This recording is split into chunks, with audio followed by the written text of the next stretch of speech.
सुप्रभात बच्चों, मैं आपकी हिंदी की अध्यापिका और आज हम हिंदी का पाठ 7 शुरू करने जा रहे हैं जिसका शीर्षक है सर्वनाम। तो चलिए बच्चों शुरू करते हैं पाठ 7 सर्वनाम, जिसे अंग्रेजी में प्रोनाउन कहा जाता है। ठीक है, अंग्रेजी में इसे प्रोनाउन कहा जाता है।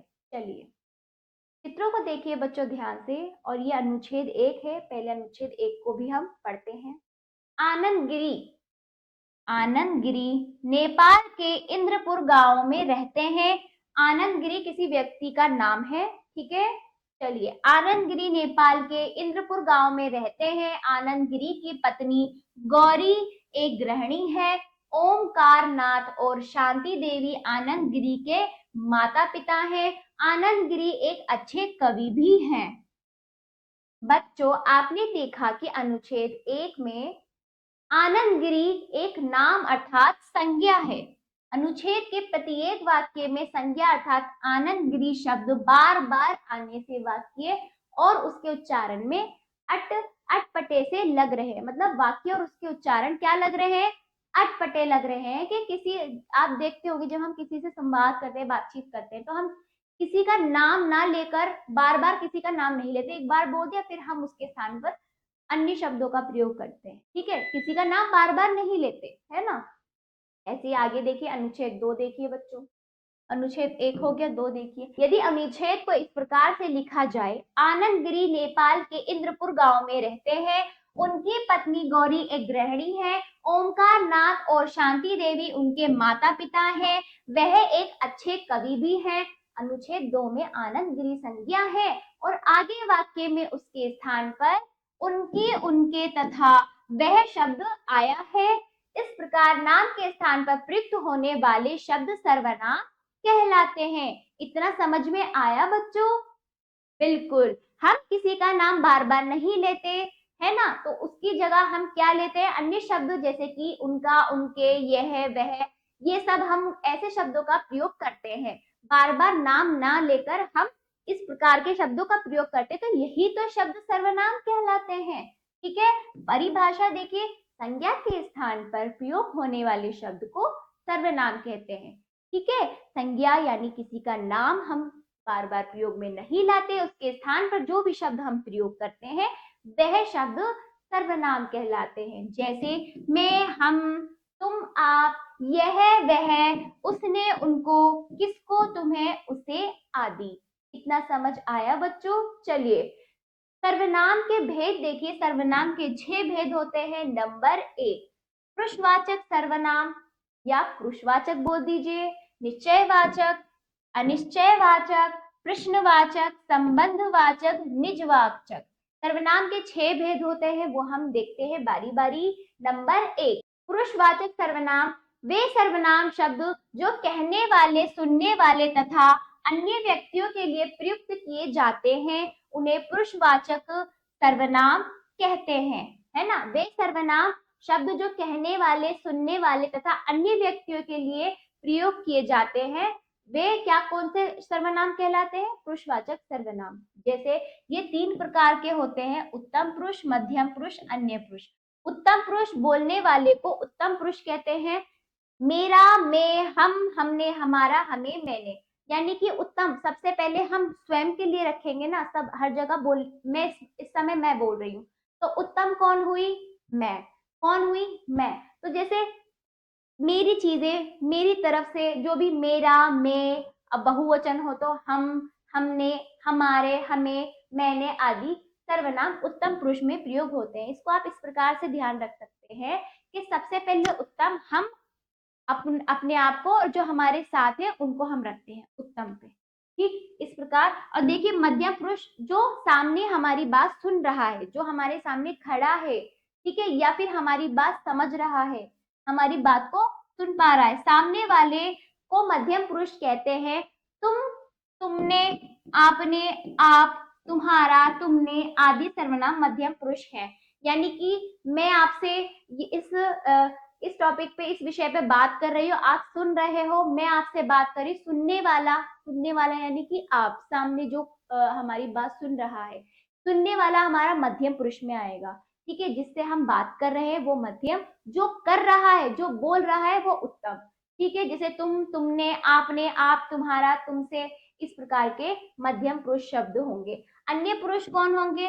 जिसके बारे में बात की जाए उसे अन्य पुरुष कहते हैं, जैसे वह, उस, वे, ये आदि अन्य पुरुष है ना। यानी कि मैं बोल रही हूँ आपसे तीसरे के बारे में, है ना, जिसके बारे में मैं आपसे बोल रही हूँ, जो तीसरा है ना, वो आपका कौन है? वो आपका अन्य पुरुष है। ठीक है, जैसे वह, उस, वे, ये आदि। ठीक, इतना समझ आया? चलिए, ये तो हुए पुरुषवाचक सर्वनाम के 3 तरह के सर्वनाम। अब दूसरे नंबर पे क्या आएगा? निश्चयवाचक सर्वनाम। निश्चयवाचक देखिए बच्चों, निश्चित वस्तु अथवा व्यक्ति के लिए प्रयुक्त होने वाले सर्वनामों को निश्चयवाचक सर्वनाम कहते हैं। जैसे यह, वह, वे, ये आदि। यानी कि जो चीज निश्चित है, जिस चीज को पता है, ज्ञान है, बिल्कुल, जो चीज कंफर्म है, निश्चित है, उसके लिए हम निश्चयवाचक सर्वनाम यह, वह, वे, ये का प्रयोग करते हैं। तीसरा देखिए, अनिश्चित वस्तु अथवा व्यक्ति। अनिश्चित वस्तु अथवा व्यक्ति के लिए प्रयुक्त होने वाले सर्वनामों को अनिश्चयवाचक सर्वनाम कहते हैं। जैसे कुछ, कोई आदि। यानी किसी की क्वांटिटी का हमें, मतलब किसी की मात्रा का हमें नहीं मालूम, हम या फिर कोई व्यक्ति है, हमें नहीं पता दरवाजे पे कौन है, कोई होगा, या फिर कुछ मात्रा में कुछ क्या होगा, कुछ चीजें होंगी, हमें क्या होता है वहां पर क्वांटिटी या फिर मात्रा का पता नहीं चलता, है ना। हम उसमें क्या लगाते, कुछ, कोई आदि शब्दों का प्रयोग करते हैं, ना हमें उसका नाम पता है उस व्यक्ति का, या फिर हमें किसी चीज की मात्रा का भी नहीं, कि कोई चीज हमें नहीं पता, है ना, कोई वस्तु के बारे में हमें नहीं पता, तो उस प्रकार के वस्तु या उस प्रकार की चीज जिनका हमें ज्ञान ना हो, जो निश्चित नहीं है, उनको क्या कहेंगे? अनिश्चयवाचक सर्वनाम कहेंगे। चौथे नंबर पे प्रश्नवाचक सर्वनाम। प्रश्न पूछने के लिए प्रयुक्त होने वाले सर्वनामों को प्रश्नवाचक सर्वनाम कहते हैं। जैसे कौन, किसे, किन्हें, किसको आदि, है ना। तो जब हमें किसी के बारे में पूछना हो, हमें नहीं पता वो व्यक्ति कौन है, क्या है, कैसे है, कौन, किसे, किन्हें, किसको, जिसमें प्रश्न चिन्ह आता है, वे शब्द प्रश्नवाचक सर्वनाम के अंतर्गत आएंगे। ठीक है, संबंधवाचक सर्वनाम। एक सर्वनाम से दूसरे सर्वनाम का संबंध बताने वाले सर्वनामों को संबंधवाचक सर्वनाम कहते हैं। जैसे जैसे, तैसे, जैसा, वैसा, जो, वो आदि, है ना। जैसे का तैसा, जैसा, वैसा, जो, वो आदि शब्द आपके संबंध बताते हैं। क्या बताते हैं? पहले सर्वनाम को दूसरे सर्वनाम से पहले सर्वनाम से दूसरे सर्वनाम के साथ संबंध बताते हैं। जैसे, तैसे, जैसा, वैसा आदि। आगे देखिए, निजवाचक सर्वनाम। स्वयं के लिए प्रयुक्त होने वाले सर्वनामों को निजवाचक सर्वनाम कहते हैं। जैसे अपने लिए, स्वयं, खुद आदि। यानी कि आप इसको बच्चों उत्तम से मत कीजिएगा। उत्तम तो बोलने वाला होता है, बोलने वाला उत्तम, मध्यम सुनने वाला, और जिसकी बात हो रही है वो अन्य पुरुष, वो पुरुषवाचक सर्वनाम के अंतर्गत आते हैं। जैसे निजवाचक सर्वनाम में वो आएंगे कि मैं खुद करूंगा, मैं स्वयं करूंगा, है ना, अपने लिए करूंगा। अपने लिए, अपनी ही बात होती है, यहाँ पर बात भी अपनी हो रही है, करने के लिए भी खुद ही खड़ा है ना, स्वयं से, है ना, निजवाचक सर्वनाम आएगा यहाँ पर। ठीक है, तो चलिए पुनरावृत्ति कीजिए। संज्ञा के स्थान पर बोले जाने वाले शब्द सर्वनाम कहलाते हैं। नंबर 2, सर्वनाम के 6 भेद होते हैं। नंबर 1, पुरुषवाचक सर्वनाम, निश्चयवाचक सर्वनाम, अनिश्चयवाचक सर्वनाम, प्रश्नवाचक सर्वनाम, संबंधवाचक सर्वनाम, निजवाचक सर्वनाम, जिनको हमने अच्छे से पढ़ा। वे सर्वनाम शब्द जो कहने वाले, सुनने वाले तथा अन्य व्यक्तियों के लिए प्रयुक्त किए जाते हैं, उन्हें पुरुषवाचक सर्वनाम कहते हैं। निश्चय वस्तुओं अथवा व्यक्तियों के लिए प्रयुक्त होने वाले सर्वनाम को निश्चयवाचक सर्वनाम कहते हैं। अनिश्चय वस्तुओं अथवा व्यक्तियों के लिए प्रयुक्त होने वाले सर्वनामों को अनिश्चयवाचक सर्वनाम कहते हैं। प्रश्न पूछने के लिए प्रयुक्त होने वाले सर्वनामों को प्रश्नवाचक सर्वनाम कहते हैं। एक सर्वनाम से दूसरे सर्वनाम का संबंध बताने वाले सर्वनाम को संबंधवाचक सर्वनाम कहते हैं। स्वयं के लिए प्रयुक्त सर्वनामों को निजवाचक सर्वनाम कहते हैं। जहां अपनी ही बात हो रही है, अपने लिए हो रही है, निजवाचक में जाएगा। कितना समझ आया बच्चों? आशा करती हूँ आप अच्छे से समझ पाए होंगे यहाँ तक। चलिए आओ करें अभ्यास। पाठ पूरा हो गया है, अब करें अभ्यास बच्चों। सोचिए और बताइए, मौखिक रूप से आपको इनका उत्तर बताना है। ठीक है, चलिए सोचिए और बताइए। तो देखिए, निम्नलिखित के उत्तर बताइए। नंबर 1, संज्ञा के स्थान पर बोले जाने वाले शब्दों को क्या कहते हैं? नंबर 2, प्रश्न पूछने के लिए प्रयुक्त सर्वनामों को क्या कहते हैं? नंबर 3, एक सर्वनाम से दूसरे सर्वनाम का संबंध बताने वाले सर्वनाम को क्या कहते हैं? इन प्रश्नों का उत्तर आप बोलकर देंगे स्वयं पाठ के अनुसार। बच्चों सोचिए और लिखिए। हाँ, देखिए नीचे दिए गए अनुच्छेद को पढ़िए और उचित सर्वनाम का प्रयोग करते हुए इस अनुच्छेद को दोबारा लिखिए। तो आपको ये करना है। इसमें क्या है, अंकुर का नाम बार बार आ रहा है, केवल एक बार यहाँ पे आवश्यकता है अंकुर की, और इसकी जगह सही सर्वनाम का प्रयोग करना है। तो करते हैं बच्चों। अंकुर,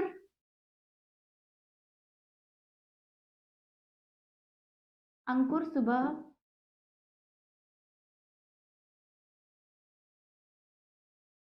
हमारे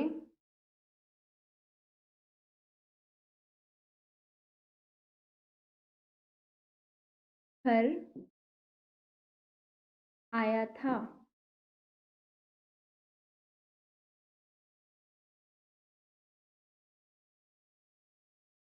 वह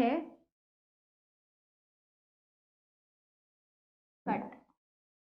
तो दूसरी बार जो अंकुर आ रहा है उसकी जगह हम लिख सकते हैं अंकुर के स्थान पर उसके हाथ में एक डब्बा था, तो यहाँ पर उसके।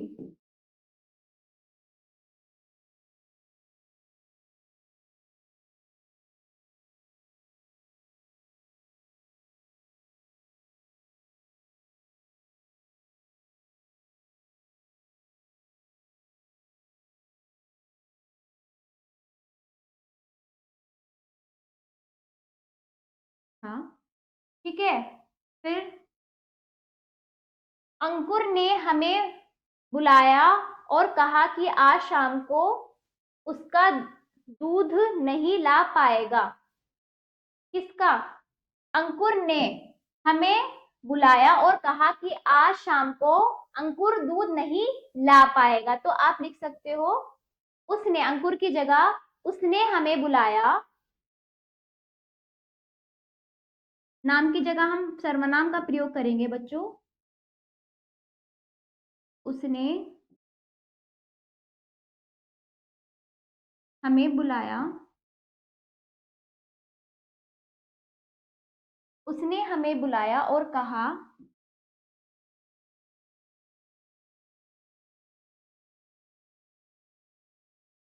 कहा कि आज शाम को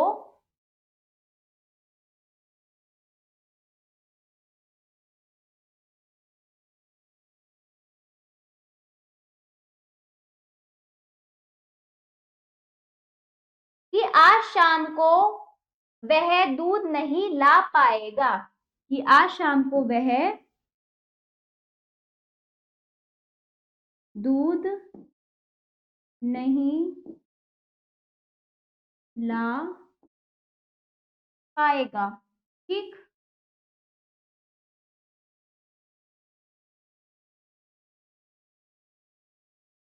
इसलिए अभी लाया हूं।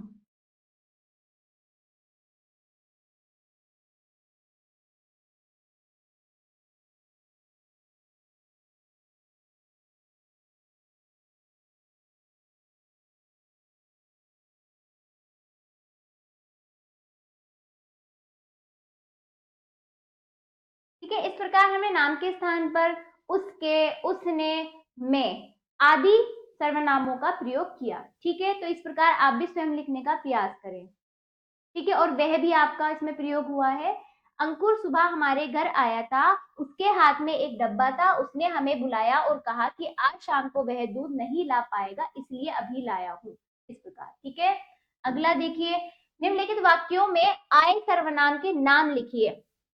तो आपको सर्वनाम के नाम लिखना है, जैसे कोई। कोई जो है आपका अनिश्चय है। ठीक है, अनिश्चय है। फिर वे जो है आपका कौन सा है? वे जो आपका है निश्चय। फिर अगला देखिए, तीसरा, देखो कौन आया है, यह है प्रश्नवाचक।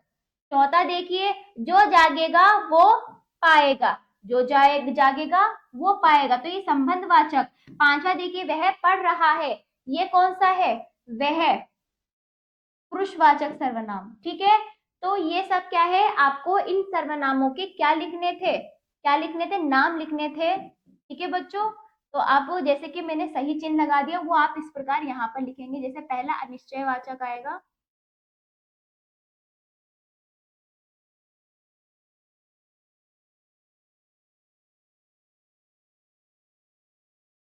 तो बाकी आप स्वयं करेंगे, मैंने बता दिया है। अगला देखिए बच्चों, नीचे दिए गए खाली स्थानों पर उचित सर्वनाम भरिए। नंबर 1, अंकित ने कहा कि डैश आएगा, वह आएगा। दूसरा, अनिकेत डैश जा रहा है, अनिकेत स्वयं जा रहा है। तीसरा देखिए, देखो वहां डैश आया है, देखो वहां कौन आया है।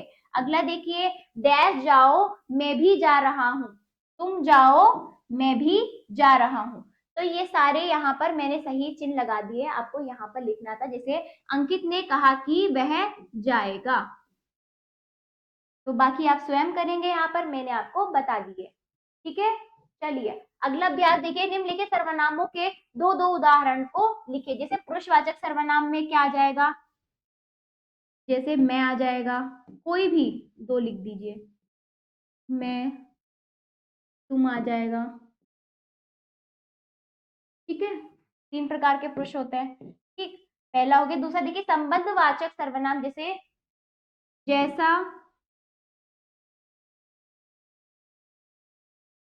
तैसा। ठीक है, जैसा तैसा, जो वो। ठीक, देखो अनिश्चयवाचक में क्या आएगा, कुछ,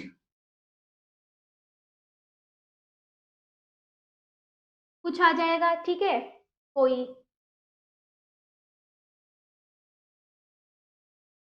इस प्रकार। बाकी आप 3 स्वयं करेंगे बच्चों। ठीक है, तो ये पाठ समाप्त हुआ। आशा करती हूँ ये पाठ आपको समझ आया होगा। इसका अभ्यास आप जरूर कीजिएगा और अब हम मिलते हैं अगले पाठ पर। धन्यवाद।